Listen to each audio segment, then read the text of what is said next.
Everyone, I'm going to be introducing you to a new concept. I'm going to be loading SW4. I consider this a firepower game for the Amiga. I'm going to load it right now, but I'm not loading it the way we would typically load it. I'm going to show you what I mean once it's loaded. But we'll try this game out for a moment here. You're getting a little bit of an optimization as well as a performance upgrade for the core. You're all going to really love this once it's released. But great shmup, and I showed this in my previous PUA 2-player mode activate video. And yes, we're going to be trying to fix up PUA Extreme, but for right now, PUA-E is going to be what you're going to need to use until it is fixed. And again, I'm using L2 to see that I have it on joypad. I can push the select button to switch between mouse and joypad.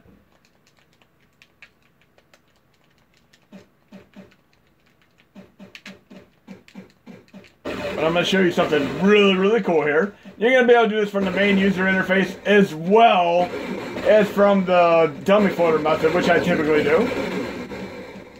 I'm going to do it right now. I'm going to go to load content, dummy, Amiga, and we all know the nuisance of UAE configuration files for those of you who have previously played around with the Amiga cores, PUAE and UA for ARM and such. But I'm going to load a great Giana Sisters right now. And instead of loading the UAE file, I'm going to load the hard drive file directly. Just watch what happens.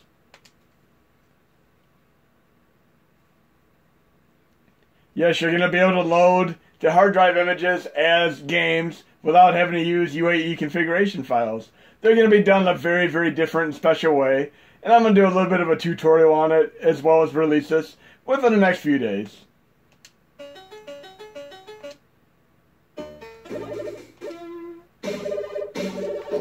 Yes, this is the game that made Nintendo fearful of the copycat clone type syndrome, and they want out of the way to remove this off of store shelves. I do not in any way consider this a threat to the Mario legacy, but it's a very funny game nonetheless.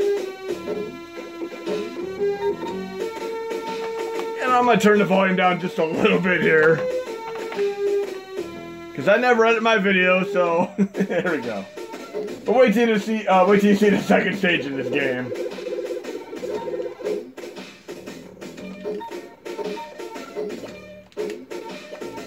Now I'm going to introduce you to some of the nuances with this new update as well. And I'm very glad they brought a reboot of this game onto the Xbox and PS systems and such. But yes, look, it starts out just like Mario 1 Stage 2 in essence. And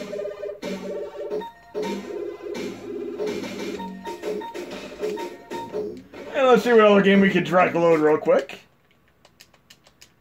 And when you direct load these, I'm going to show you exactly how to do it with the update. I'm going to the Amiga folder again. I'll try direct load in Double Dragon 2. Same core.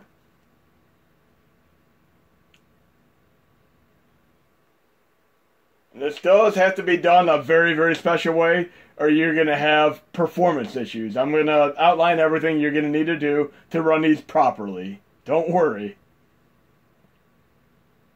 And those AGA games, I would not recommend running on this core whatsoever. I mean, you're going to want to run them on UAE 4 ARM, obviously. So Aladdin and even Agony and such, definitely run those on that core. Now, I made it where you're going to know exactly which ones you're going to need to run on that one. You'll see in a moment here, because I'm going to try to load Aladdin, and I'll get an error message. And that error message is going to signify, yes, you should run this on UAE 4 ARM instead. And I do have it set to joypad. And for those of you who like the mouse sensitivity, you can actually use R1 to increase mouse sensitivity if you'd like to. But run it nice and fast here. And again, most games are going to run absolutely fine on this core with great sound, but you're going to want to run the AGA games on the UAE 4 ARM, of course.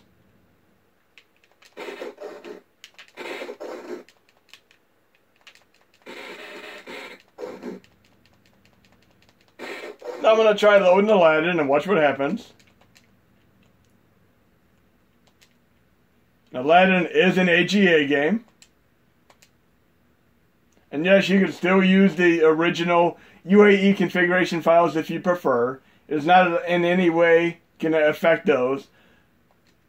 Right there, the install program requires at least MC68020 CPU. This means that you need to use an Amiga 1200 model. If you get this message, don't even try running the game on here. It's going to be too slow, not even worth bothering with.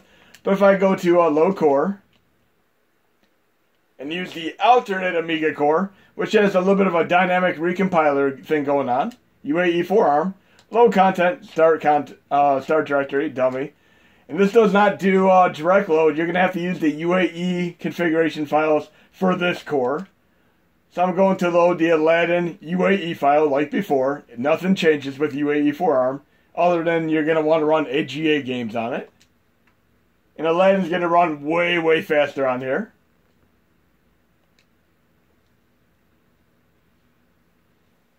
So it's set up in such a way where it's not going to be hard to distinguish what runs on what. If you get that message that I showed you where it requires a more powerful CPU, simply run it on UAE 4ARM with a UAE configuration file.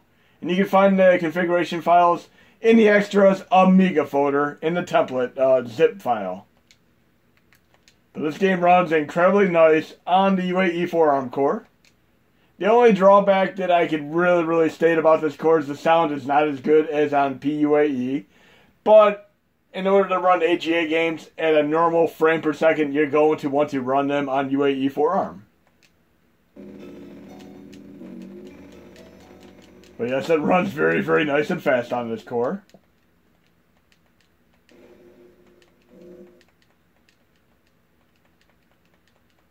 And luckily, Shadow of the Beast runs nice enough to run on PUAE. But yes, it runs very fast on this core. And there are so many different versions of Aladdin. I mean, there's the Genesis one, this version, the Super Nintendo version. They're all distinctly different from one another. Yeah, but hopefully we can get the sound fixed on UAE 4ARM because it'd be great to be able to do direct loading, have better sound, and all the various perks from PUAE and PUAE Extreme, of course. But we're going to load another game, and I'm going to do low core. We'll load PUAE again. Low content, start directory, dummy, Amiga, and we're going to load Shadow of the Beast. I'm not going to load the UAE file, I'm going to load the HDF file. The premier game that made me want to play Amiga to begin with. And we never got the Amiga in the United States. We had a Commodore 64 instead. And those of you who saw my previous videos know I never got either. I was stuck with a Coleco Atom computer, which barely lasted a year on the market. I haven't set the joypad, so I should have no trouble starting this game.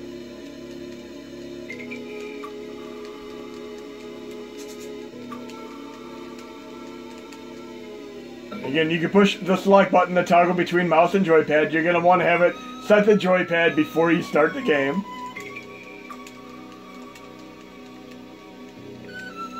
And Shadow of the Beast 2, although not being a great spectacular game, on the Genesis is considered one of the most difficult games in all of existence. So, if you want a bit of a punishing, brutal challenge, definitely check out Shadow of the Beast 2 on Genesis.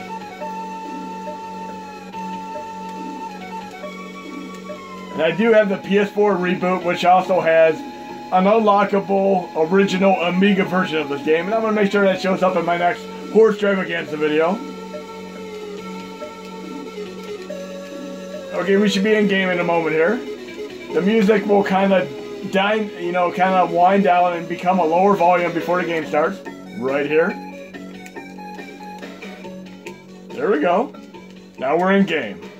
And I'd have to say my favorite versions of this are easily this version, and I love the TurboGrafx CD version with its great CD soundtrack.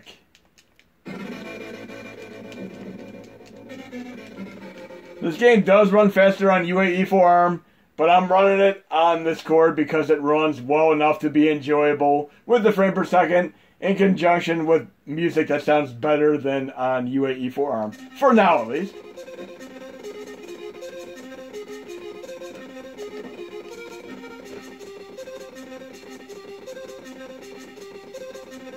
But beautiful, beautiful game. Very, very happy to be able to run this on the Mini.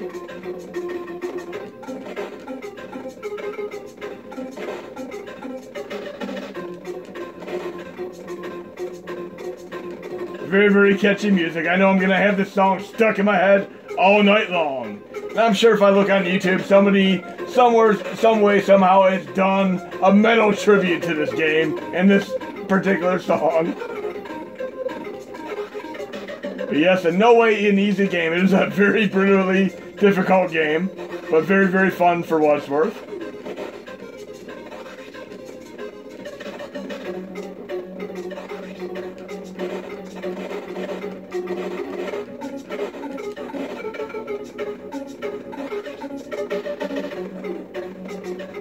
But yes, one of the biggest perks we'd ever want to have on the Mini with the Amiga core is here, and it's going to be in the next update.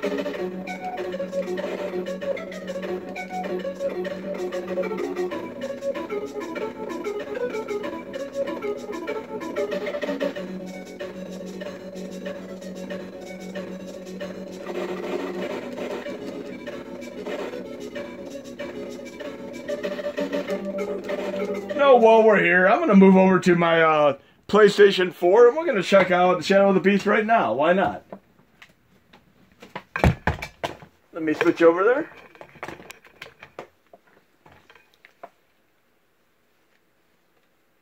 To make me want to play it right now and show you guys and gals, so here we go. I'll load up Shadow of the Beast right now.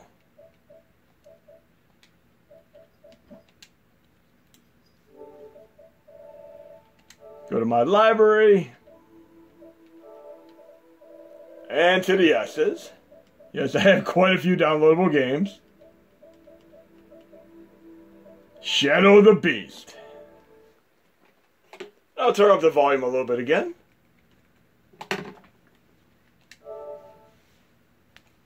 But yes, beautiful game, and I picked this up on day one for $20 US. It's gone on sale quite a few times, but excellent reboot of the game. Very, very well worth having for sure. They really need to do this with Agony, because Agony is such a beautiful game as well. It really feels like a Clash of the Titans shmup game.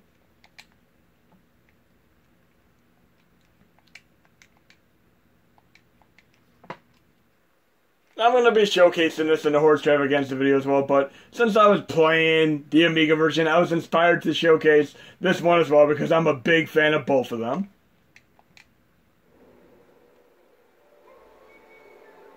Very, very cool.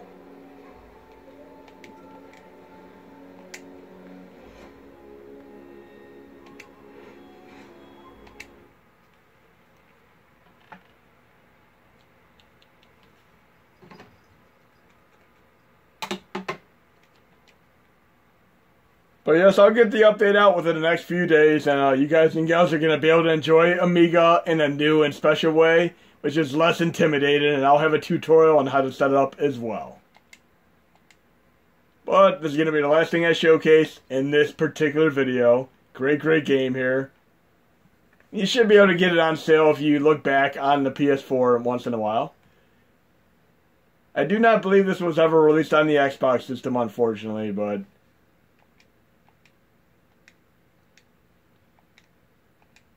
here we go.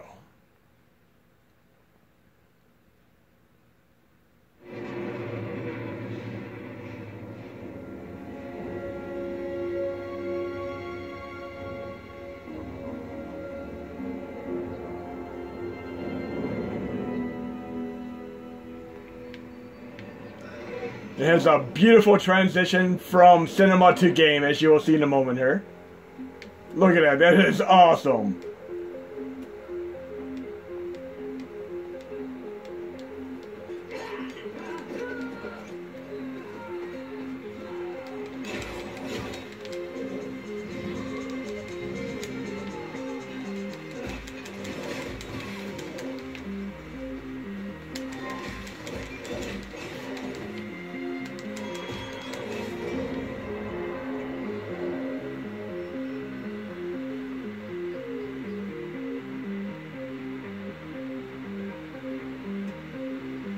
Man, if I had the nerve right now, I would call for it just to be able to beat this game tonight, but I have to live up to my responsibilities and work, pay my bills and such, but when I get off work, I'll continue playing this game.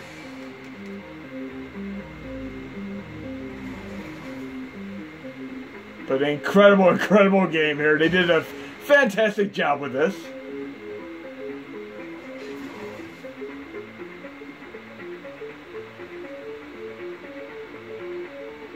Look at that breathtaking, visceral view there.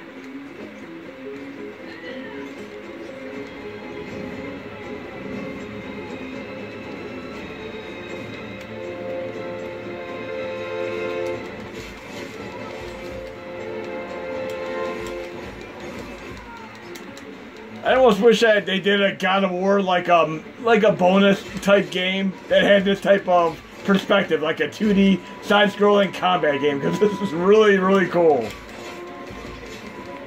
They kind of did this with the Warriors game that Rockstar Games released. They had a side-scrolling unlockable game, which was really, really cool. They really need to do this type of inspired 2D classic nostalgic game with that. And look at all the blood that just piled up on the ground as I was taking the enemies out. Really, really cool. I love how you see the ship flying around in the background there. Really cool.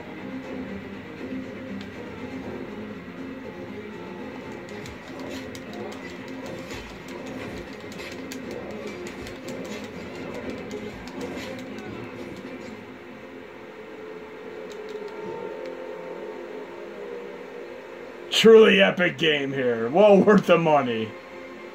Might not take countless hours to beat, but it's definitely the type of game you're going to go back and try to master. And of course, I'm enjoying this for the multiple time. I really love this game. Not to mention, you have the Amiga version as an unlockable game in this game. Really cool. That right there is worth the entire game.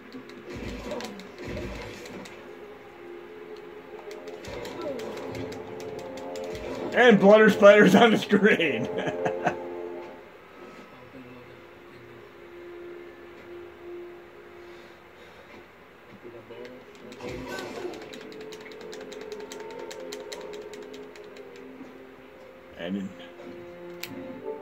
And that's all I'm going to show you, because you're going to have to play the game and experience it for yourself. But hope you enjoyed the Amiga video, and I'll get it out within the next few days.